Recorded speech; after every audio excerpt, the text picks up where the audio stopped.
সপ্তম শ্রেণীর শিক্ষার্থীবৃন্দু, আজ আমি গণিত বইয়ের অনুশীলনী 2.1-এর 24 পৃষ্ঠার 4 নম্বর অঙ্ক সমাধান করে দেখাবো। 4 নম্বর অঙ্ক বলা আছে নিচের রাশিগুলোর চতুর্থ সমানুপাত নির্ণয় করো।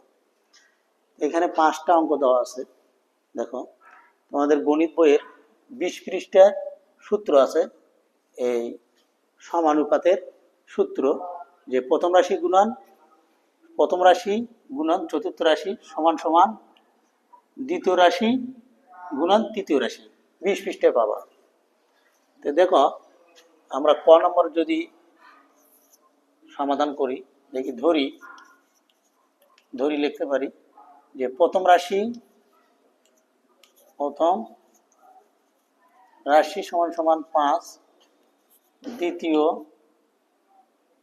রাশি যদি ধরি 7, তৃতীয় রাশি 10 এবং চতুর্থ রাশি সমান সমান কত, মানে হর চিহ্ন। তাহলে আমরা জানি সূত্রটা, দেখো আমরা জানি যে প্রথম রাশি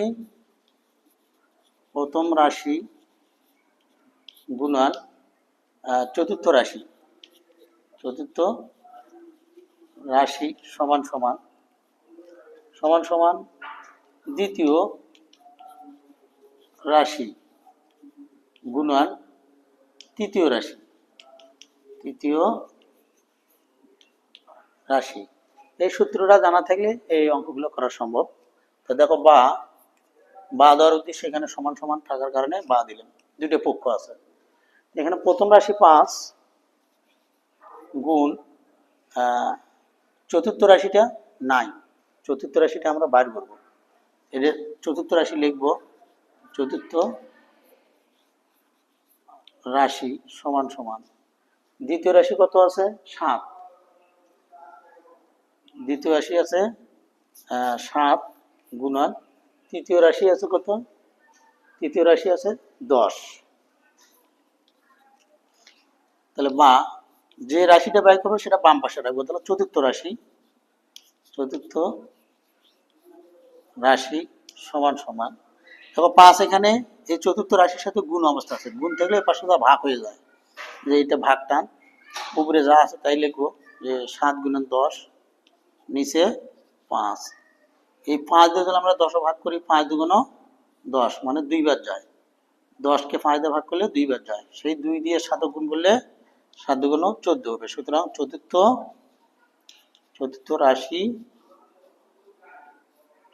রাশি সমান সমান 7 দুগুণ কত, 14। উত্তর চতুর্থ রাশি 14। এখানে ক নম্বরটা শেষ। এবারকার দেখো খ নম্বরটা কি বলছে। খ নম্বরটা 14টা ভালো করে লিখি। 14 খ নম্বরটা বলছে ওই একই নিয়মে সব একই সূত্র দিয়ে হবে। দেখো, তাহলে এখানে আমরা শুধুমাত্র সংখ্যাগুলো পরিবর্তন করি। দেখো, খ নম্বরটা প্রথম রাশি আছে 15, এটা প্রথম রাশি। দ্বিতীয় রাশি আছে 25, তৃতীয় রাশি আছে 33, চতুর্থ রাশিটি কত। তাহলে আমরা এখানে আমরা জানি সূত্র লেখাই আছে, আমরা জানি প্রথম রাশি হলো 15, এই যে গুণ চিহ্ন। চতুর্থ রাশি 9, চতুর্থ রাশি লিখবো চতুর্থ রাশি সমান সমান দ্বিতীয় রাশি আছে কত 25 গুণ তৃতীয় রাশি আছে কত 33। তাহলে দেখো, বা চতুর্থ রাশি সমান সমান এই যে 15 গুণ অবস্থায় থাকলে পাশে গুণ অবস্থায় থাকলে পাশে ভাগ হয়ে যায়, ভাগ টান দেই। তাহলে এখানে 25 লিখি, 25 গুণ 33, নিচে কত 15। তাহলে দেখো, যদি আমরা 5 দিয়ে কাটি তাহলে 5 5 25, 5 দেখালে 3 দিয়ে যদি আমরা 33 কাটি 11 হয়। তাহলে এই 5 দিয়ে কাকে গুণ করবো এখন? 11কে।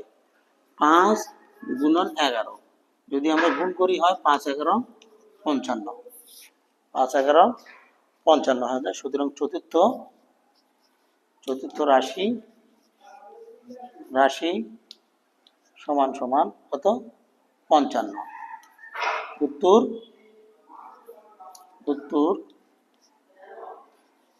55। এবারকে দেখো গ নম্বরটা কি বলছে,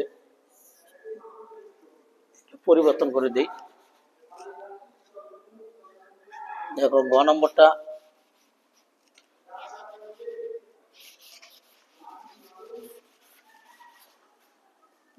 আছে কত? যে 16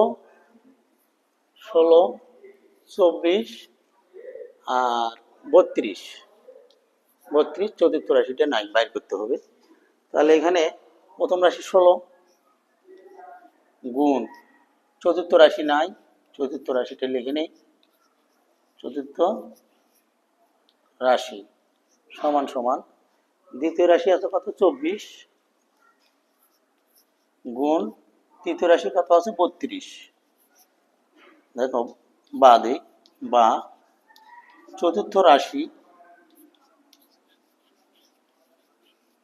রাশি সমান সমান ভাগ টান দিই, 24 গুণ 32 আর এখানে 16 গুণ অবস্থাতে ভাগ হয়ে গেল। দেখো আমরা 16 দিয়ে যদি আমরা 32 কাটি, 16 দুগুণ 32 মানে 2 বার যায়। 2 দিয়ে যদি আমরা 24 গুণ করি, দেখো 24 গুণ 2 4 দুগুণ 8, 2 দুগুণ 4 48 হয়। তাহলে কত হলো? সুতরাং চতুর্থ রাশি সমান সমান 48। উত্তর 48। তাহলে আমাদের চতুর্থ পদটা হলো কত? 48। এবারকার দেখো ঘোড়ার ঘরটা করব।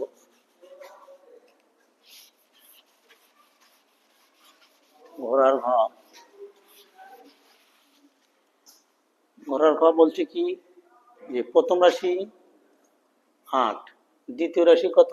8 সমস্ত 2 এর 1। এটা যদি আমরা লিখি সমান সমান দেই, 8 দুগুণ কত হয়? 2 দিয়া 8 গুণ করলে 8 দুগুণ 16, তার সাথে 1 যোগ করলে কত হয়?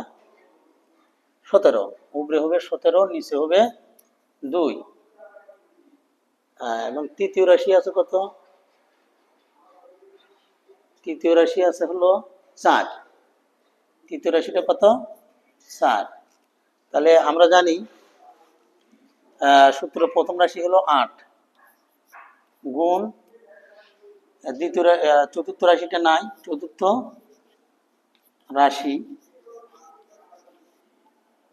রাশি সমান সমান।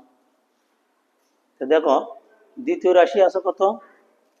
দ্বিতীয় রাশিটা এখানে ভাগ করে নিলেও নিতে পারো তোমরা, ভাগ করে দিলেই ভালো হবে, পরে যা গুণ করলে সুবিধা হবে। দেখো ভাগ করে যদি করি আমরা, এখানে 17কে 2 দিয়ে ভাগ করব, 2 দিয়ে ভাগ করলে 8 বার যায়, 8 দুগুণ 16 হয়, বিয়োগ করলে 1 থাকে। তো যেহেতু জানি এখানে পয়েন্ট, এখানে একটা শূন্য দিই, এখন 5 দেবে, 5 দুগুণ 10 শূন্য। তাহলে হলো 8 দশমিক কত লেখা যাবে? 8.5 লেখা যাবে, তাহলে সুবিধা হবে। তাহলে আমাদের দ্বিতীয় রাশিটি হলো 8.5 গুণন তৃতীয় রাশিটি আছে কত? 4। তো দেখো বা তাহলে চতুর্থ রাশি সমান সমান, এই জায়গায় গুণ থাকলে ওরা ভাগ হয়ে যায়। তাহলে 8.5 গুণন 4, নিচে কত? নিচে আসবে 8। তাহলে আমরা যদি এটা ভাগ করি, দেখো 4 দিয়ে দিলে 8 ভাগ করে 2 হয়। 2 দিয়ে ভাগ করবো কত? 8 দশমিক, দেখো 2 দিয়ে ভাগ করবো 8.5কে ভাগ করবো। দেখো তাহলে 2 8-এর মধ্যে কয়বার যায়? 4 বার যায়, 4 দুগুণ 8 হয়। তো বিয়োগ করলে তারপর এখানে পয়েন্ট আছে, এখানে পয়েন্ট দিই, 5 নামে নেই, তাহলে কয়বার গেল 2, 2 দুগুণ 4, 4 যদি আমরা বিয়োগ করি 1, যেহেতু পয়েন্ট এখানে একটা শূন্য দিই তাহলে 5 হবে, 5 দুগুণ 10, 0। তাহলে আমরা পেলাম কত, এখানে যদি 2 দিয়ে ভাগ করি তাহলে দেখো আরেকটা লাইন বাড়িয়ে দেই যে 8.5 ভাগ 2, এটা সমান সমান লিখতে পারি আমরা 4.25। উত্তর আমরা দিতে পারি 4.25। তাহলে এটা হলো ঘোড়ার ঘ নম্বর। ঘোড়ার ঘ নম্বর দিতে ভুলে গেছি, ঘোড়ার ঘ। তাহলে ঘোড়ার ঘ শেষ। ঘোড়ার ঘটা শেষ, এটা হচ্ছে উমা নম্বর, এখানে হবে ঘোড়ার ঘ। তাহলে দেখো সর্বশেষ অঙ্কটি,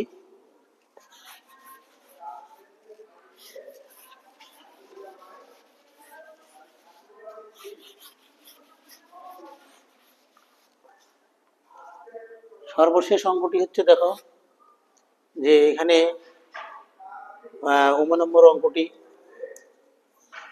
যে প্রথম পদ 5, শেষ পদ আছে, দ্বিতীয় পদ আছে 4.5, তৃতীয় পদ আছে 7, চতুর্থ পদটা বাইর করতে হবে। তাহলে আমরা জানি বা প্রথম পদ কত 5 গুণন চতুর্থ পদ নাই, চতুর্থ